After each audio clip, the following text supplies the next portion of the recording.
I have the lower body rotation isometrics dialed in. Now, the challenge is upper body rotation. I still haven't quite figured out what, how can I implement, am I still on here? How can I implement upper body rotation with clients? Because when you're home fiddling around with your body, you can probably come up with a lot of different positions that you might find cool and feel like they work. But in my instance, I need to be able to tell someone to do this, or any exercise that I want to implement. It has to be something I feel comfortable with explaining and having someone else do.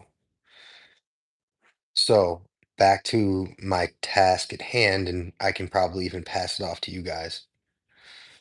What are some upper body isometric rotations that we can do? Here's the inverted row slash chin up isometric. But again, this is not rotating. Even the push up.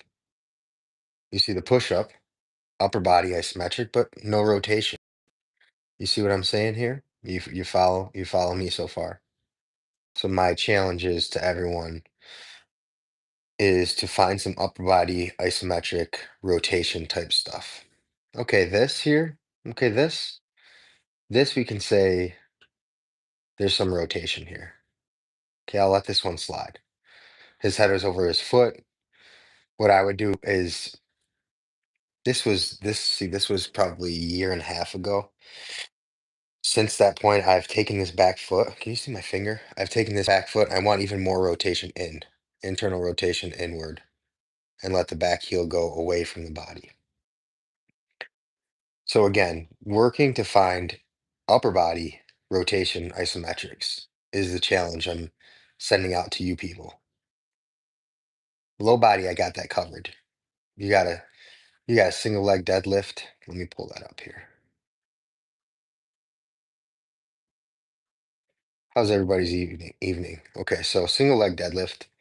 Wish I could zoom out on it, but basically I put the that's the thing about isometrics too, is you can put the tension at different parts of the body. So I put the tension right at like the calf muscle. Usually a deadlift is front loaded. Here it's back loaded. I wish I could zoom out on these.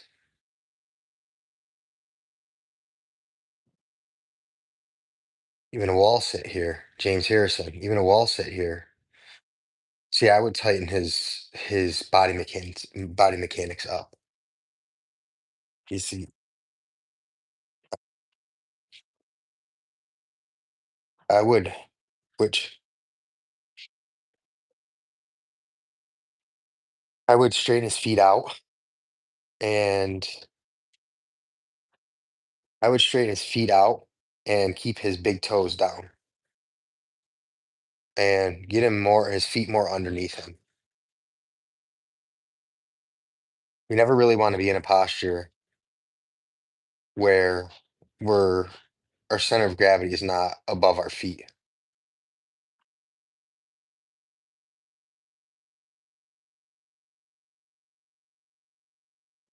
Let's see if I have any more examples of. Do you guys see this? See, I can't zoom in on any of this stuff. Hang on. Or zoom out. Let's see. Do you guys see this? This is Dr. Mike. He made a video. He made a video about isometrics, and I made a video about his video about isometrics. This was a couple years back. And he's since circled back. This is a newer video of his. I think this was just a couple days ago. He circled back to isometrics and supported and used studies, and he kind of just supported isometrics this time through, which was cool. So this is Dr. Mike. I'm sure you guys are aware of this man. And go check out this video of his most recent video about have I been undervaluing isometrics, which I believe he was undervaluing isometrics, but he circled back to it. And a lot of guys don't do that, so that's pretty cool. What else can I show you guys today?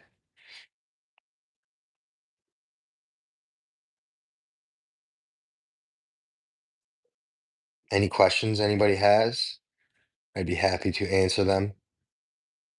Is that's what I'm here for, really, is to give the people some information they could use. Not saying I know it all, because I definitely don't. I've learned a lot along this process. Sorry, I'm just trying to find some more examples of some of the things that I want to talk to you about. So yeah, any questions? All right, so I guess this is one I can show you here. This is a WEC method. Is anyone familiar with that WEC method? This is not really an upper body. This is still low body, but as you can see here, there's a post. One of my legs is a pillar. Let me see. One of my legs is a post leg here. Now everything's just rotated through this hip.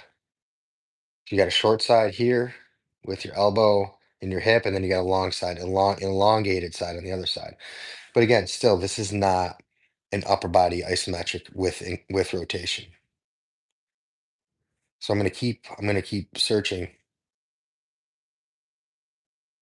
I would say this is the best bet here. I guess something like this would be the best bet.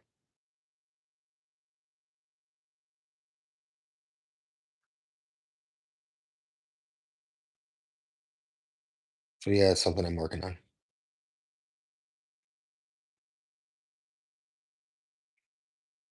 Okay, let's get back to nothing.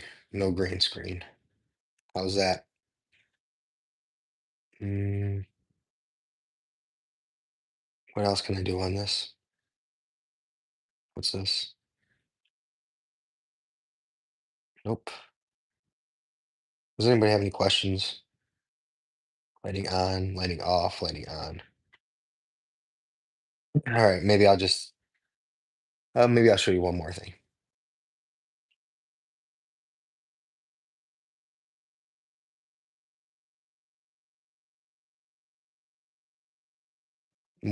Once you realize that your body rotates, and over time, a body will have less ability to rotate.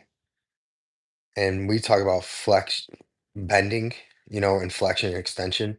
But as the body over time has less ability to rotate, that is a huge detriment to our motor and our biomechanics. So training rotation, I just can't look away. Once you understand rotation, you just can't look away. Everything's rotating through on this guy. Now, this is an elite athlete, but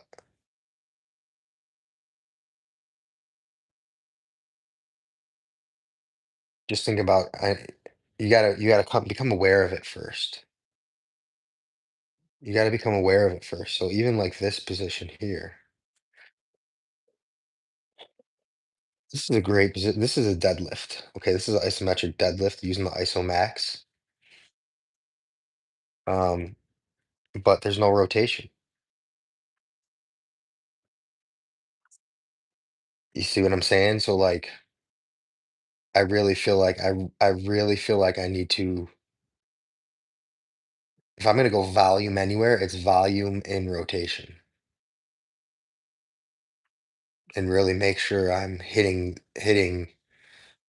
really make sure I'm strong through rotation, and I'm getting my range of motion through rotation.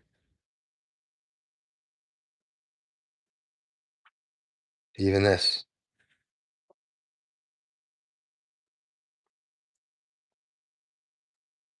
the Grateful Dead logo, even that's a circle. See what I'm saying? We can't get away from our circular capabilities.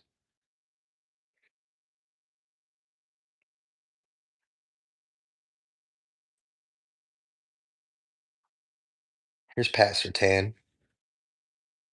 Pat Surtain plays for the Denver Broncos. He's a cornerback.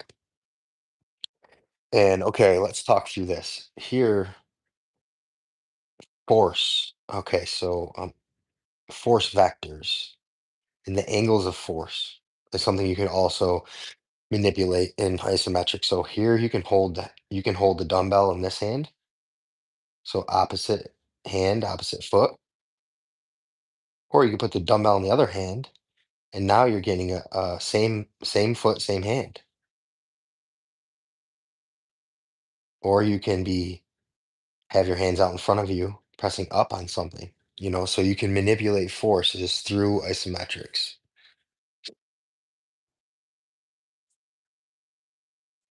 Or you could put weight in both hands. But here, okay, this is what I want to discuss about this Pat Surtain with the Denver Broncos. I would like to see a little bit more rotation, less knee bend. Okay, so less knee bend and more rotation. While Pat Surtain is playing cornerback, we don't get a lot of this knee bend in our day to day. Okay, so like, how do I explain this? If you're picking up something off the ground, 90% of the population will not bend their knee this much. So we don't need to bend our knees this much. What we would do is, let's see if I can get this off. We would rotate to get there. Let me get this off.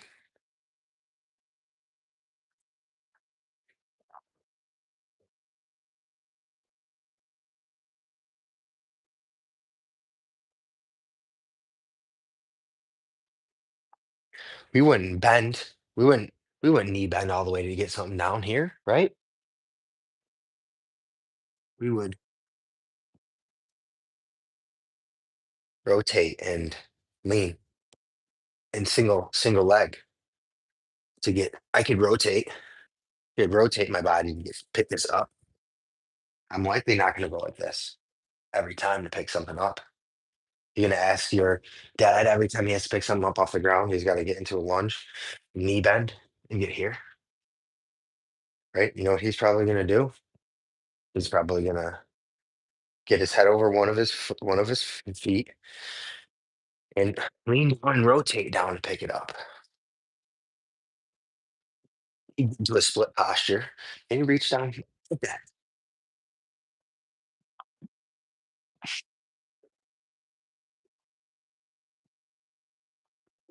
The next thing I'm going to have to discuss with you guys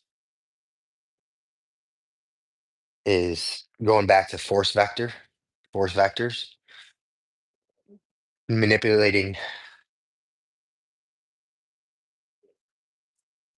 manipulating the where the force is driven.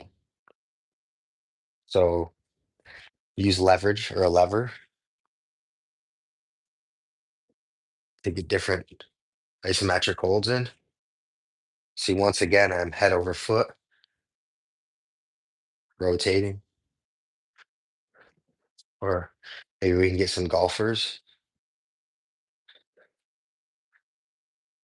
See, this is where you really got to rotate when you're making contact at the ball. What's your posture there? And then just drive into it. Okay.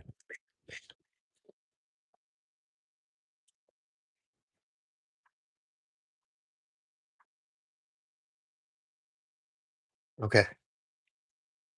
So what I need to do is what I've read online is to get a dowel, a wooden dowel, and put a hook on it. And then you can hook a strap or a rubber band or a band to it, and then you can use it as a lever to manipulate the force vectors. So I coached high school football this past season, And sometimes I felt like the more simple I made things for the athletes, the easier it was for them to do. So give me feedback whether you think, if you follow me and know my content, whether you think it's simplified enough for you to understand where I'm going with it. Talking about force vectors and all this stuff, all we're really doing is training. So I don't want to, I don't want to lose you. Keep things simple. I'll take any questions now. Have you been interested in doing isometrics, or have you been interested about body movement, human mechanics, where your foot is supposed to be positioned when it lands in the ground, how you rotate through your hips,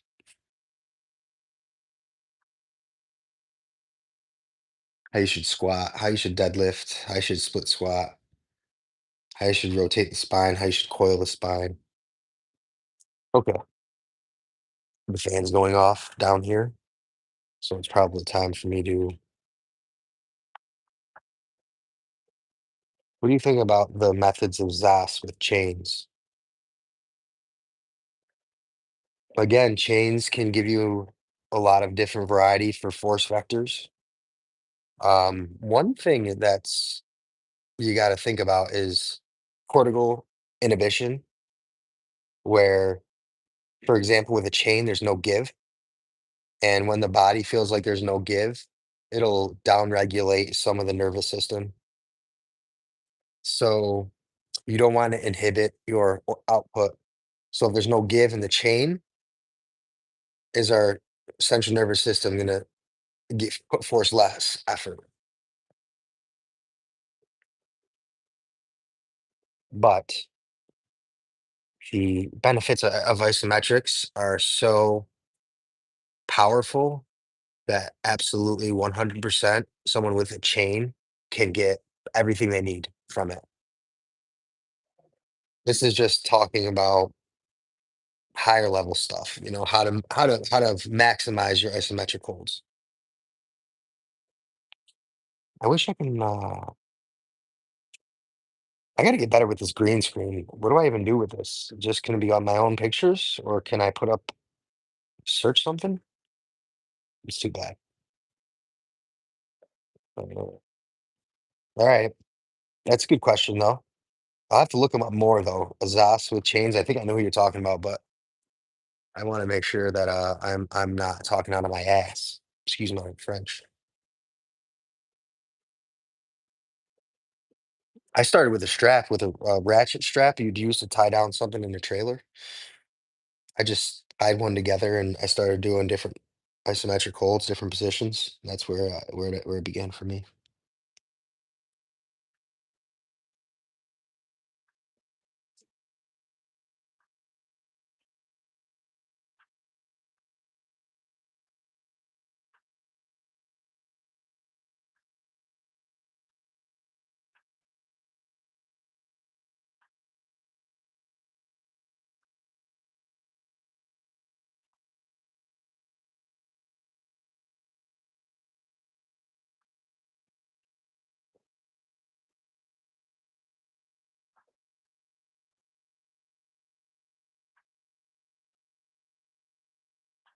Depression cases began to increase after COVID-19. What do you recommend for the daily routine? If you're asking me what I recommend for the daily routine, okay, I'm not sure what. Yeah, okay, I'll just say if you're trying to battle depression, I'm no professional by any means, but anything that spikes adrenaline will help with your mood. So any sort of exercise you do will help. Though isometrics is like streamlining all of that and just doing probably like 5 different exercises at 45 seconds will probably get you feeling great right after. The only concern I would have is some isometrics, when done very intensely, is very stressful on the central nervous system. So you don't want to do something very intense with isometrics, burn out your central nervous system, and now you're depressed and you're physically draining your system. We don't want that. You want you want fight or flight to be released, but not overdone. So what do you recommend for the daily routine? If you're going daily with isometrics, you better just keep it low volume, low intensity. Maybe like 5 or 10 minutes of isometrics, like just isometric holds. If you were to do it daily, which can be done, it'd be great. I would say do a body weight squat, a split squat on each leg. That's three. Some sort of abduction against the wall. That's five. Um, for the upper body, you probably have to use a doorway, or you could do a push-up hold, or you could do a plank hold, or you could just press into a doorway. That's eight exercises already.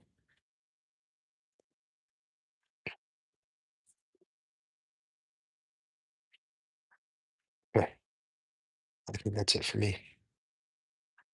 Like and subscribe if you haven't already,